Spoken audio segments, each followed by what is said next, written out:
That's 6 straight wins for Miami, who started off slowly but eventually took command of the game against the shorthanded Hornets, and the Heat have turned their season around completely. Jimmy Butler had a big night with 32 points, but it might be the contributions from Miami's supporting cast, Haywood Highsmith, Duncan Robinson, and rookie Jaime Jaquez Jr., that might be the story of the game. We break down all the key performances and answer your questions on today's episode of Locked On Heat. You are Locked On Heat, your daily Miami Heat podcast. Part of the Locked On Podcast Network, your team every day.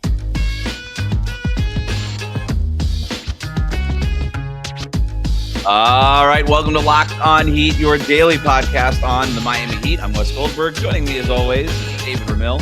However you're tuning in on YouTube, Odyssey, or your favorite podcast app, thanks so much for making Locked On Heat your first listen every day. Today's episode is brought to you by FanDuel. Make every moment more. Right now, new customers get $150 in bonus bets with any winning $5 moneyline bet. That's $150 if your team wins. Visit FanDuel.com/lockedon to get started. Jimmy Butler scored 32 points as the Heat extended their win streak to 6 with tonight's 111-105 win over the Charlotte Hornets. They also move to 2-0 in the Group B of the in-season tournament, for those keeping track of that. A ton of credit Going to cookies. Vegas, baby. A ton of credit cookies to give out later in this one to some key role players, and we'll diagnose some reasons for Miami's 6-game win streak. But the story from this one is Jimmy Butler, who had a season high in points and seems to have found his groove after a slow start to the season, David. Yeah, he looked really sharp tonight. His best game of the season. 10 of 14 from the floor, 11 of 14 from the line. Aggressive attacking Charlotte's shorthanded defense. The roster was somewhat depleted. They were missing key players. Not that Miami isn't without. Six of their top 9. I mean, more depleted than Miami's. It was rough. Yeah, I was trying to debate, like normally, we give our takeaways of the game. And I was trying to debate whether or not I should feel soured by the win because, one, it was against a shorthanded Hornets team. And then conversely, kind of extrapolating it out, looking at Miami's 6-game win streak, and they knocked off the very terrible Washington Wizards that blew a 23-point lead against the Toronto Raptors just yesterday. The Memphis Grizzlies that have struggled to win a game, the Hornets, the Spurs, both teams that are struggling and not very good. And, the Lakers still kind of rebuilding and figuring themselves out, et cetera.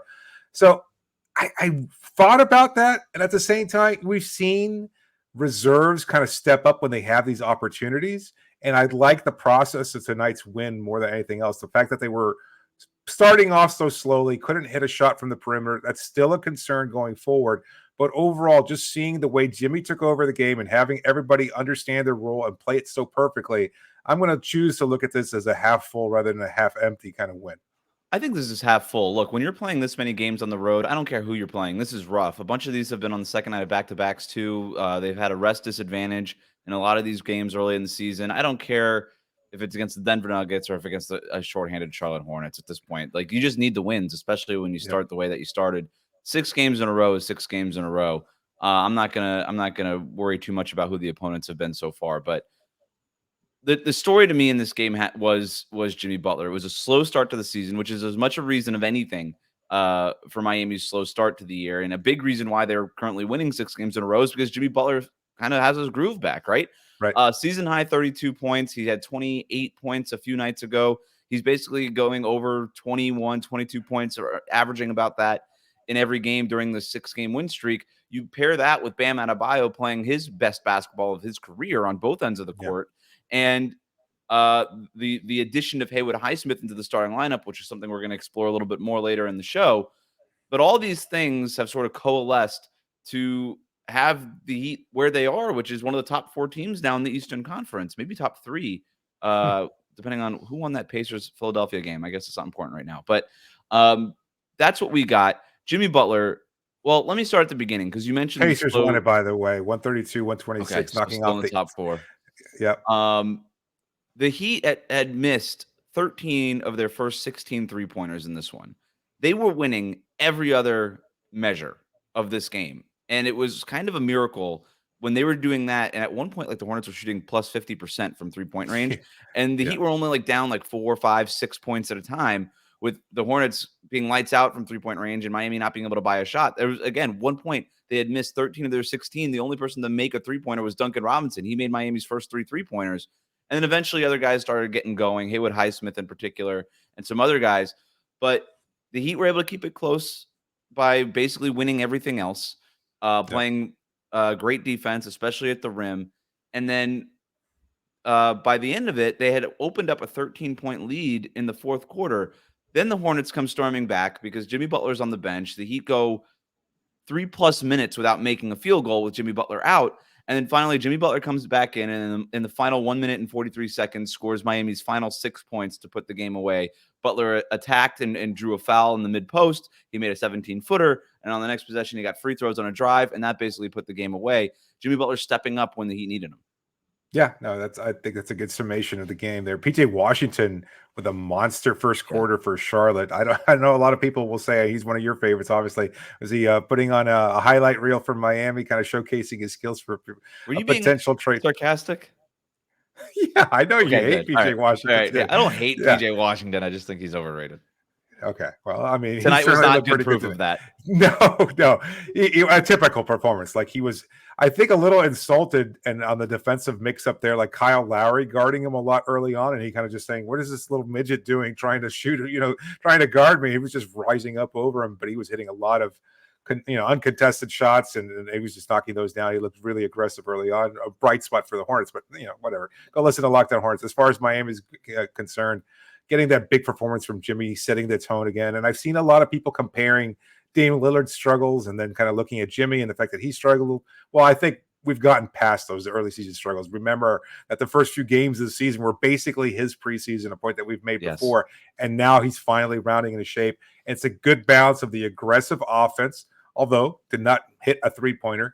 Unfortunately, he's kind of leveled off as far as his three-point attempts are concerned, unfortunately. But getting to the line. He got the one three-pointer, the buzzer beater, the leaning forward buzzer beater. Okay. Sorry if I didn't really count that one, but yeah, I guess it is within typical the flow of the offense. Right. Yeah, but fair enough. Fair enough. Yeah. He was open in a couple opportunities, but still, he just looks really good. He looks really sharp, and he was taking his time. He does not look slow. Like I think all of our concerns, and we voiced them early on, and maybe we were kind of rash in doing so, but those first few games of the season, you kind of think to yourself, he skips the preseason. This is all part of the plan to rest him. He has skipped preseason games before, but maybe we were a little quick to judge based on the fact that he was starting off a little slowly and looked really rusty early on, but it has completely flipped. And with it, again, a confluence of different things. The fact that Duncan's getting more playing time and he's capitalized on those minutes. Haywood Highsmith inserted into the starting lineup, a revitalized Jimmy, Bam, as you mentioned, like all these different factors playing in out together at the same time.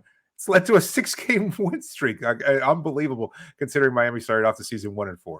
Jimmy Butler tonight, a usage percentage of 32.4%. Those are playoff levels from last year for Jimmy, right? And so he's made the most of those touches. Still have some concerns when he's on the bench and Miami has a hard time scoring. But look, they got enough, even with the slow start offensively, when Jimmy Butler was even on the court, and they get a big win in Charlotte, extend the win streak to 6 games. They are now 2-0 in the in-season tournament. Are you caring about the in-season tournament yet? Because I got to be honest, I'm having a little bit of fun with it. I think I'm a cynic by nature, and I'm sort of like, I was sort of anti everything right away, and I was just like I was with the in-season tournament. But you know what? With the courts and something to keep track of in November, you know what? I'm just going to be pro fun. I'm just going to be. I'm trying to be more positive lately, and I'm going to be more pro fun.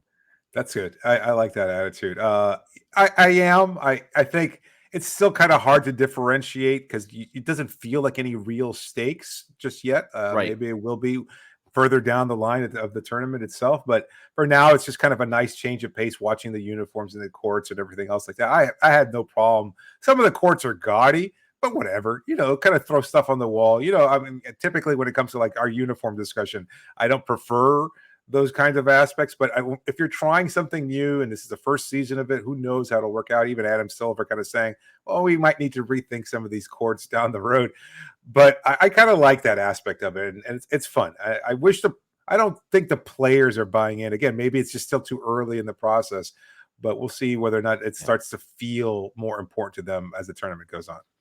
Well, Haywood Highsmith had one of the most important quarters of the game for the Miami Heat. We're going to hand out credit cookies next here on Locked On Heat. Today's episode of Locked On Heat is brought to you by Ibata. Turkey is great, well, maybe, but we all know the best part of Thanksgiving dinner, as you know, Wes, is the sides. With Ibata, you can make sure you get the whole family's favorite side dishes and the turkey, all while getting yourself cash back. What's the sides that you're looking forward to most this Thanksgiving holiday?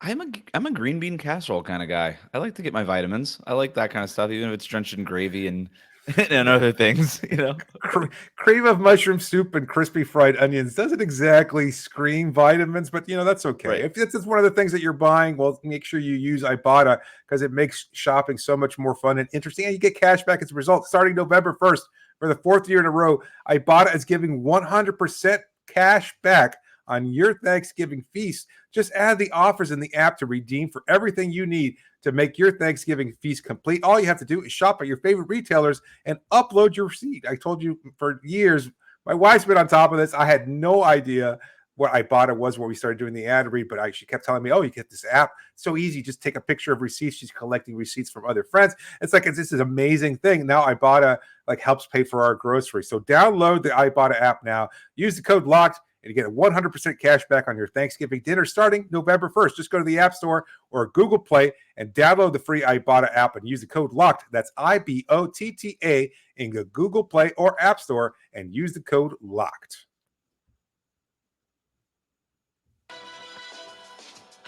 Thanks for making Locked On Heat your first listen every day. Make sure you're subscribed on YouTube and on your favorite podcast app. Everydayers. Tune in tomorrow for our deep dive on what's going on behind the Miami Heat's 6-game win streak. And, of course, we're going to explore the trade rumors about Zach LaVine. You're not going to want to miss tomorrow's episode. But for now, it's time for the tastiest segment in Locked On Heat, and one that's just dying for a sponsor. It's time for Credit Cookies. As always, we have 10 cookies to hand out. David, who are we handing them out to today? Where do you want to start? Should we just go with Jimmy Butler? Let's just get Jimmy out of the way. Great game, incredible performance. So I've got 3 for Jimmy. I've got 4 for Jimmy. Okay. Again, this is another case of yeah. There's so many other players that kind of stepped up and had big nights, and I think I'm not discounting what Jimmy did. I just also think the fact that Charlotte's roster somewhat depleted, and we've kind of come to expect. It's kind of like my estimation of his performance is based on expectations of what he's going to be able to do, and this kind of feels right in line with what Jimmy should be able to perform. So as good as it is, I still think it's 3 cookies worth rather than 4. It was 3 for me for most of the game, and then he scored the final 6 points in the last 2 minutes, and then I was like, well, he put the game away, and that gets another cookie. But let's see where else you're handing out your cookies. So I've got Bam Adebayo. I've got 2 cookies for him. It wasn't his best night, but it was sort of a quiet Bam night. But on a quiet Bam night, he had 21 points on 8 of 16 shooting, so 50% overall. Went 5 or 6 from the free throw line, 11 rebounds, 4 assists, 3 steals, and a block. Just 1 turnover. That was a quiet Bam night, right? I mean, that's starting to look like a quiet Nikola Jokic night. That's a quiet MVP type of night, and I think he's starting to play himself into that category. We talked about him being a top 10 player in the league to start the season, and the fact that these performances kind of feel so humdrum speaks to how good he's playing. He is at an absolute other level. He's getting the superstar calls, getting to the line, being aggressive. The turnaround jumper is a thing of beauty. This is not just another part of his arsenal. It is a deadly weapon, and nobody can stop it. Like we've heard so much of the preseason and the regular season now with Victor Wembanyama and his fadeaway. And look, it's not like I'm comparing the two, but when Bam has that jumper going, there's no way of stopping him, and he's in for a really big night, even if it's not, again, that gaudy stat line that people might be looking for out of a top 5 player. But the fact that he does so much else as the hub of the offense, like maybe he just needs a couple of 40-point games scattered early on to get some of that buzz going. But I certainly think he's earned at least top 5, top 10 consideration for the league so far. In terms of how guys have performed so far this season, I absolutely think it's top 10. I don't think it's debatable. My favorite part of his game tonight, 4 of 5 from the restricted area. I think that's as important as anything when we're talking about his game. We know he's got that free throw line jumper, right? But when he's getting to the basket more regularly, he's averaging 6.2 drives per game this season, which is a career high for him. And it's basically a drive more than where he was last season. And he's shooting more out of these drives. He's not kicking out to shooters nearly as much. And I like that. I actually like this team has enough guys who are unselfish between Jimmy Butler and Kyle Lowry, who we kind of criticize. Maybe you're passing up shots a little bit too much. There's something to be said about your most talented player just taking the shot. And I love that Bam's doing that. And what about that one layup where he brings the ball up after a Charlotte turnover and then he gets the back screen set by Duncan Robinson? I love that play. I love that play. He drives baseline, kind of bobbles it a little bit early. I don't know exactly what it was, if he was trying to evade a defender, but he winds up kind of pump faking a little bit and then laying it up as a reverse. It was really it was nice. So easy to see where that could go. If Charlotte's backline defender cuts off Bam's drive, Duncan Robinson's flaring out for a three-pointer. Now you're sucking in the defense, and that's a drive and kick. I love the evolving two-man game between Duncan Robinson and Bam Adebayo. We've gotten a chance to see it even more with Duncan in the starting lineup with Tyler Hero out, and that's been a lot of fun. So big game from Bam. 2 credit cookies to him. Let's go to Duncan. Let's go to Duncan. I got one cookie for him. Exactly. That's where I've got to. It was a really solid performance. Again, not a great three-point shooting night. That second cookie. I think I know. Okay, but go ahead. Go ahead. 4 of 10 from the three-point range, 6 of 13 overall, 8 rebounds, really active, 5 assists. I did not know that, even just watching the game. Like, I knew he was moving the ball well, and that's part of how this offense just looks differently without Tyler Hero, is that everybody's moving the ball around because the ball is being shared so much more. And I think Duncan has just really fit this role extremely well. Yeah. And we've seen multiple strings of games here now where he's played very effectively, even coming off the bench, and now as a starter, he's just been really, really good to start the season. So yes, I think one cookie worthy. The Duncan Sance has been phenomenal, and the 2-year shooting slump is over. The 5 assists did jump out. I was looking at the box scores. Some of that might be a little bit of like fake assists, like throws it to Bam. Bam takes like 4 dribbles, spins, and then lays it up, and Duncan gets the assist for that. But I also thought with Kyle Lowry out of the game at the end, he sat basically the entire fourth quarter because he had 4 fouls. So he was in foul trouble and wasn't doing a whole lot when he was on the court either. But Josh Richardson was sort of the nominal point guard, but Duncan Robinson was getting them into a lot of offensive sets. And I was kind of like, is this the point Duncan lineup? With Kyle Lowry in foul trouble, Josh Richardson playing mostly off the ball, and Tyler Hero injured, like that's sort of what we saw. Drew Smith got like 3.5 minutes in the first half when Lowry got into that early foul trouble. So it was basically Duncan handling a lot of the ball down the stretch. You got Jaime. I've got one, or I've got 2 cookies for him. Same. I've got, and he was bringing the ball up too. To kind of segue what you were saying, like he was kind of the point as well for some possessions there, and he just looked really, really good. Hit a big 3-pointer down the stretch. Really great defense. I don't know, man. Like I'm a little freaked out because it's not that I wasn't a believer. I didn't know how well he'd fit in because there were limitations, right? You kind of, at least the projections on him were that, he's an older player. He was at UCLA for 4 years, maybe limited athleticism, not necessarily his springiness or anything like that, but maybe in terms of overall speed. But he plays non-stop. His motor is so high. His IQ is so high. He doesn't stop making good choices and good decisions. His decision-making is the thing that stands out. He makes the right pass every time. He's rarely out of place defensively. Every once in a while, he gets caught up in some of the crazier actions. Not tonight. I mean, you're not really afraid of what Charlotte's doing offensively with all the guys that they had hurt. But he is just so sound. And Miami runs offense through him in the mid-post. His backdoor cutting tonight was incredible. I mean, he smelled blood in the water. He saw that the Hornets had from Kyle Lowry out. The lob, it was literally Kyle Lowry's best play of the game was just throwing Haka as a lob, right? Yeah. But I think he smelled blood in the water. He said this is a shorthanded Hornets team that's been struggling defensively. Steve Clifford before the game was asked about the defense, and he was like, basically, and I'm paraphrasing here, we suck at it. But what defense? Haven't you watched this? Yeah. Right, yeah. What defense? We got no defense. And Hakos was like, all right, bet. And he kept exploiting them for these backdoor cuts that they were losing them on him. So I thought it was great by him. I think I know why you have an extra cookie. I'm going 1 cookie to Haywood Highsmith. I have a feeling you're going 2. Yes, I am. His performance, like he was guarding PJ Washington, he was guarding LaMelo Ball, like he's stonewalling Ball late in the game to keep him like forcing a bad shot. When they were kind of cutting into Miami's lead, and it looked like Miami might let the game slip away from them, and then they just kind of put Highsmith on him, and that second quarter, like what a difference that makes. Like they struggled so badly in the first quarter, and then in the second quarter they obliterated Charlotte, mostly because of Haywood Highsmith. And that's a crazy statement to make. Like 12 points, all of his points coming basically in the second quarter, and then he just did everything defensively, and he was just putting on this full court press, making things happen. Such a menace. Like it doesn't matter, and he did such a good job. He was fronting their centers.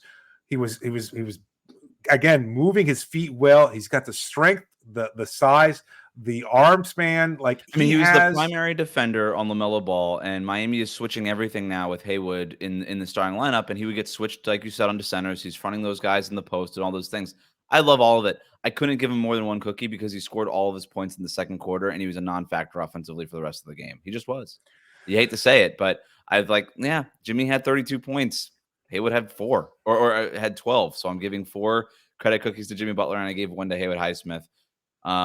We don't do half cookies here. So I know. I still think his performance is too cookie worthy. I'm sure he'll get other opportunities to make up this down the road. But I think it was just a great game from him, and he's just become an incredible part of Miami's rotation. It really is quite the story. Haywood Highsmith, how important is he?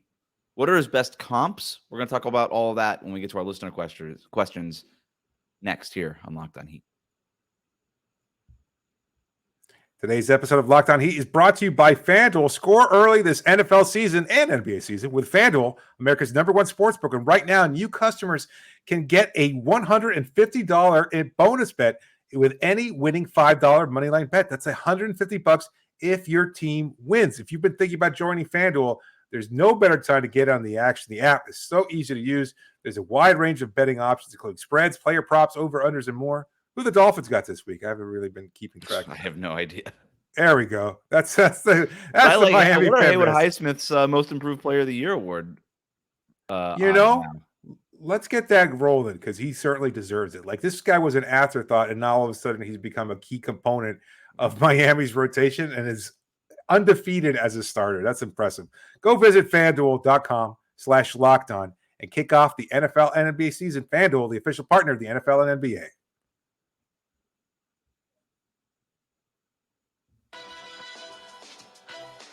Thanks for making Locked On Heat your first listen every day. Everydayers, tune in tomorrow when we have our conversation about whether or not the Heat should explore a trade for All-Star guard Zach LaVine. Make sure you're subscribed on YouTube and on your favorite podcast app. Let's get to our listener questions that you all sent in using the hashtag AskLOHeat on Twitter. Of course, you can always send in questions as well. LockedOnHeat@gmail.com. Locked On Heat on Instagram. But this question comes from Umar, who writes in, I love Haywood Highsmith. Loved him since last year. I see a Shane Battier in the making. What must he do in order to remain in the game for longer periods of time? So I want to tackle this in 2 parts. All right. Okay. But let's do it with the second part because it's more immediate. Haywood Highsmith, 33 minutes tonight, not in the game down this to close this game in the fourth quarter. What did you make of that decision from Spo? I think he realizes that Highsmith just gives like 100% while he's out there, and I don't think he can do anything else to earn more playing time other than growing another lung. That doesn't seem likely. He taxes himself so completely on the defensive end because he's just a constant blur of motion. Mm-hmm. And I think he still played significant minutes. And I think you just need what he provides. Started like the fact that Jaquez and Richardson were out there is because they came off the bench. So they wound up playing less minutes. They were a little fresher at the end of the games. And look, the defense doesn't struggle all that much because both of them are also plus defenders. So I don't read too much into it. I wonder if it came down to like a key possession, if Miami hadn't been able to build their lead with Jimmy Butler's late offense, maybe they go, you know what? Send the locksmith out there and see what he can do and make sure he can force a turnover or get a big, stop or something. Mm-hmm. Other than that, I don't think there's much more to it. I think it was just trying to create as much space for Jimmy Butler as possible. Give the ball to your closer. Jaquez and Josh Richardson arguably create more space than Haywood Highsmith at this point. And also, like, they needed offense. They went 3+ minutes without a made field goal in that fourth quarter, which is what let Charlotte back into the game. Defense wasn't really the problem. It was the offense. Right. And you could argue that Josh Richardson and Jaime Jaquez are a little bit more dynamic than Haywood Highsmith is on that end of the ball. So I think that's probably why Spoelstra rode him down the stretch there to close the game. But in terms of the Shane Battier comparison, I like it. I think the Heat under Spoelstra when they are their most successful, they have a player like Shane Battier was for the Big Three Heat, who's a versatile four, maybe undersized, but could switch a lot, space the floor, make important shots, open shots, and play off of the stars. That's what Shane Battier did. It's what Jay Crowder did in the bubble season. It's what PJ Tucker did the year that the Heat were the number 1 seed and went to the Eastern Conference Finals.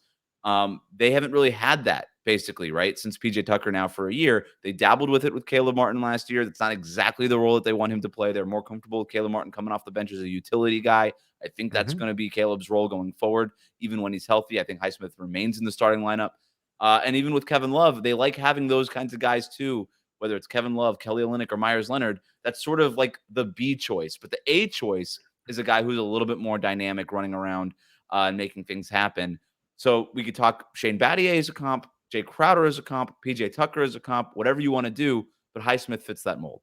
Yeah, no, I agree. I like all that. I was just even thinking as we were mentioning all these names in the past, it's like, I wonder how much of Jimmy's success might be tied over the last few games because of Highsmith taking on a larger role in the defensive unit there. Like he has been able to do such a good job, again, tackling an opponent's best scorer at times, or even challenging Victor Wembanyama, and it kind of lets Jimmy, take a little bit of a breather defensively, where he doesn't have to take on those more difficult matchups because Haywood is so versatile. He's switchable. He can guard 1 through 4, I'd say, pretty comfortably, and even 5, like he did a pretty good job tonight. So I wonder how much of that has kind of just led Jimmy to kind of concentrate more on the offensive end. It's not like he's not playing great defense. He absolutely is doing that, but I don't think he has to necessarily take on the bigger challenge. We know how it works is, Jimmy basically says to the players dictate their defensive assignments, but I wonder whether or not over the course of that game that might morph a little bit. And then Highsmith, again, expends so much energy picking up another opposing team's best player that kind of takes him out of the offense to some degree. But now, as a result, we're also seeing Jimmy's improved scoring. It's a good trade-off. I'd take that trade-off every time. Yes. I mean, Highsmith, all he's doing is making catch and shoot threes. That's fine. I don't need Highsmith handling the ball, expending that. Although he did have one hell of a layup today too, a fast break opportunity. He's got a bag to him, doesn't he? It's a little bit of a bag. Again, I like him. I like him setting screens and popping and making 3-pointers. That's what I want. We've been predicting the Highsmith. I can't say Highsmith Renaissance, but like the evolution, the Highsmith evolution. We thought he would be the starter this season. I don't think anybody expected it to be this soon to this with this degree of success. I mean, they literally have not lost a game with Haywood Highsmith in the starting lineup. So I think it's his job. It's it. I think that's been pretty much like Spo hasn't come out and said that, but even when Caleb Martin comes back, he's coming off the bench, and I think Kevin Love, as a backup center, by the way, makes a lot of sense because he shoots more threes, and this team just needs to get more threes up. Yep. And I think a big reason why Kevin Love is ahead of Thomas Bryant in terms of backup center minutes is because he gets them up. He took 5 of them tonight. He didn't make any, but I don't really care. I want him to take them. He took 31 3-pointers tonight. Still need to find a way to get a few more of those up. Brian writes in, any surprise that it was Jaquez and Richardson over Highsmith to close out the game? Also, tell me I'm wrong, but watching in person, it hit me that LaMelo Ball is the player that Jordan Poole believes himself to be. Thought the last part was funny. That's why I read it. But in terms of a Locked On Heat episode, we kind of covered this already, but we covered the angle of Highsmith not being in the game. Talked a little bit about Jaquez and Richardson, but to me, it did make sense given that Kyle Lowry was also in foul trouble. I texted you during the game. I wasn't sure why Josh Richardson was really in there. But I do think there's something to be said about his defense was strong. He was a good playmaker, 6 assists tonight to just 1 turnover. He wasn't making shots. He was 2 for 10, 0 for 6 from 3-point range. And it's been a rough start of the season for him overall in terms of making shots. But I think Spo realizes that he needs guys who are just at least taking the shots, and he'll worry about the making of the shots a little bit later. Yeah, I had a couple of good looks that unfortunately just rimmed out. So maybe we wouldn't feel as negatively about his overall performance, but I think he's still making an impact. It's just you'd like to see the offense pick up at least a tick or two just to make sure that he can be a plus player while he's out there. He's still, again, having an overall positive impact. As far as the minutes late in the game, I think you're spot on there. His defense was really good. A lot of great off-ball defense. We're watching, we watch whoever has the ball in their hands on Charlotte's side of things, and that's usually a Jaquez or a Jimmy or Bam sometimes. But the fact that Josh can shade a player because of his speed and quickness, I think limits opposing players' touches too, and that's something to really take into consideration.